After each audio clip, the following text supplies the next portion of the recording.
Bueno, seguimos aquí en Es Libre 2019, la conferencia sobre software libre, que reúne a gente que lleva de toda la vida vinculada con Hispalinux en determinados momentos de estos 20 años que han pasado. Y estamos con Agustín Benito Betancourt. ¿Qué tal, Agustín? Nada, encantado de estar aquí. Cuéntanos cuál es tu relación con todo este mundo del software libre y que han pasado unos años. Nada, yo empecé en el software libre, mi primer contacto fue en la universidad, luego tuve ahí un pequeño gap y más o menos en el 2003 fue cuando volví a tomar contacto con él y tenía una empresa por aquel entonces y nada, decidí dedicarme a ello a tiempo completo. Y desde entonces, pues hasta ahora. Y sigue, ¿no? Pues 2003 han pasado 10 años. Sí, la verdad que ahora lo piensas así un poco para atrás. Y, hombre, todavía no me siento un abuelo del tema porque afortunadamente hay gente de un par de generaciones antes que yo, que eso sí ya empiezan a parecer abueletes.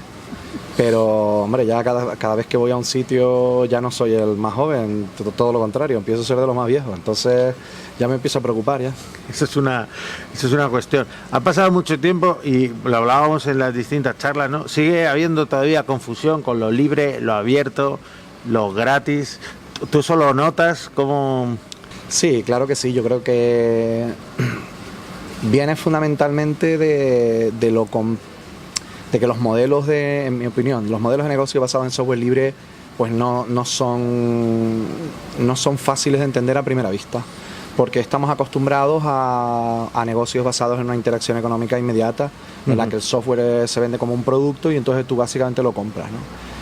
Los modelos de negocio asociados al software libre están en general muy asociados a servicios y bueno, servicios asociados al software pues no es tan fácil de entender, eso por un lado, ¿no? Y por otro lado está el hecho de que cada vez más los jóvenes están absolutamente acostumbrados a consumir muchísimo software sin importarles demasiado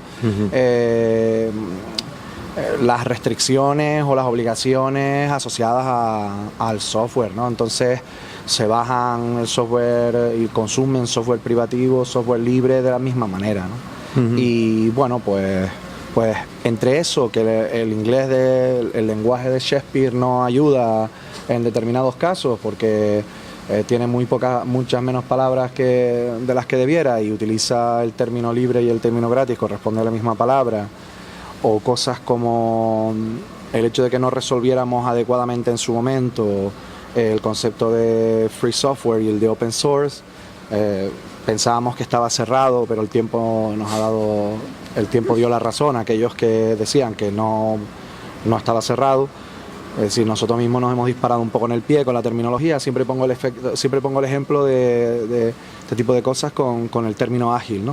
O sea, si hay un término, si hay alguien que se ha disparado en el pie, han sido los agilistas, ¿no? Entonces, bueno, pues eso un poco nos pasó también a nosotros. Yo creo que esto y que algunos de nosotros nos hemos cansado ya de pelear por este tipo de cosas, pues llevan a que ahora mismo la gente joven pues le dé un poco igual. Es que es cierto que los jóvenes, bueno, aquí la edad media en el Congreso no somos muy jóvenes ya, yo creo, los que estamos, pero sí que es cierto que a la hora también de consumir contenido, ahora hay como una cultura de la remezcla donde da un poco igual de dónde vengan los ingredientes, ¿no? Sí, la diferencia ahora mismo para un chaval de 15, 18, 20 años está en contenidos de pago o contenidos que no son de pago. Ahí hay un rango, hay grises, pero básicamente para ellos es la conferencia. O sea, lo que ya no está en cuestión es poderlos o no poderlos consumir.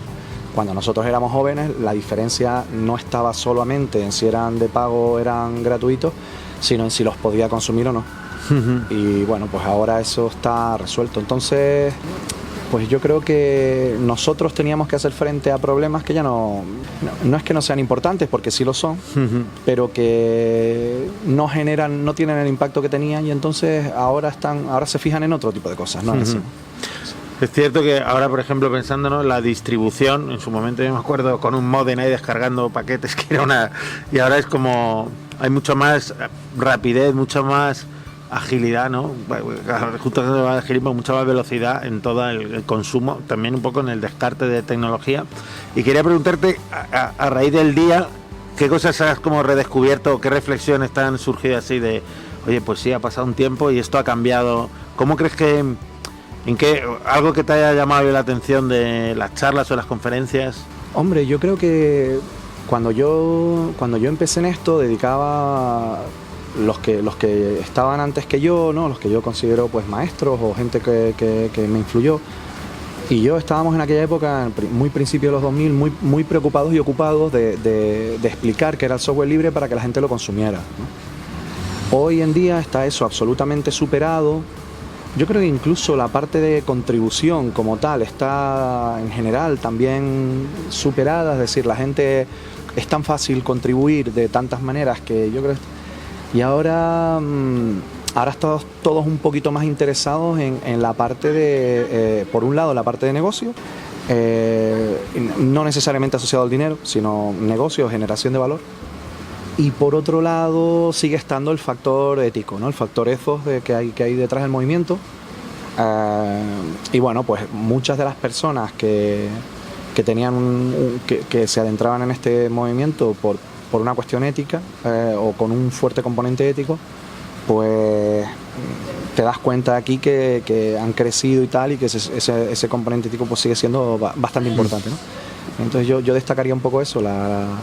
Y luego, por otro lado, el hecho de que la mayor parte de la gente que hay aquí, que lleva entre 15 y 25 años metidos en el mundo del software libre, son profesionales reputados, con una vida profesional muy rica y que, bueno, pues es uno de los temas que a mí siempre cuando empecé a dedicarme a esto, en aquella época era una incertidumbre muy grande, ¿no? Si realmente te podrías dedicar profesionalmente a esto y llegar y tener una carrera profesional similar a la de cualquier compañero mío que estaba dedicado al software propietario, ¿no?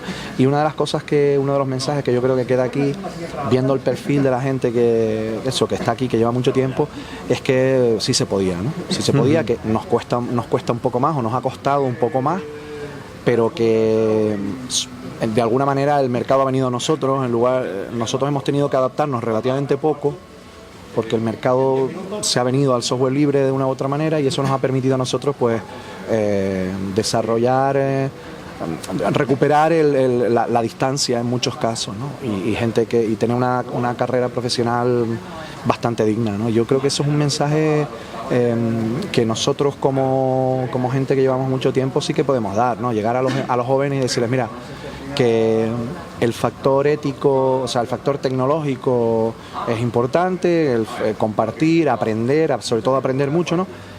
Pero que también con el componente ético se puede tener una carrera profesional brillante y te puedes dedicar a esto sin focalizarte exclusivamente en el apartado tecnológico o en el apartado comercial, sino también añadiéndole un poco esa otra parte, ¿no? Yo creo que eso es un mensaje interesante, sobre todo para la gente que nos vea ahora mismo y diga, pues esto, no sé si esto tiene recorrido, ¿no? El mundo ahora mismo corre un poco en software libre, yo creo. Sí, o sea, yo creo que no hay duda que dedicándote a esto puedes tener una carrera profesional, pero yo creo que el mensaje este de esa incertidumbre que hay ahora, por ejemplo, en otros aspectos, como puede ser el hardware libre, o hoy teníamos una charla aquí de un profesional que se dedica a la pintura digital, la ilustración digital, la pintura digital, ¿no? Son áreas en las que ahora hay muchos chavales jóvenes que están interesados, que vienen del mundo del software libre o con la misma filosofía de software libre, y dicen, bueno, yo me voy a poder dedicar profesionalmente a esto, ¿no?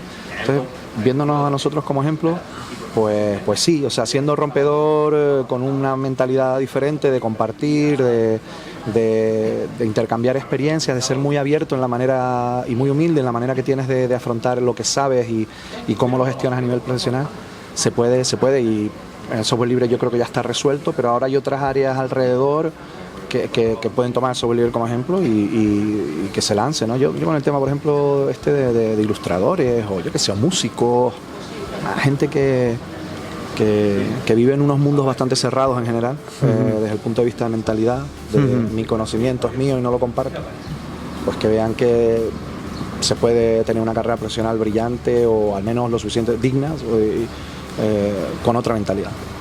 Pues nada, con eso nos quedamos. Muchas gracias por tu tiempo, gracias, y nada, aquí seguimos en Es Libre 2019.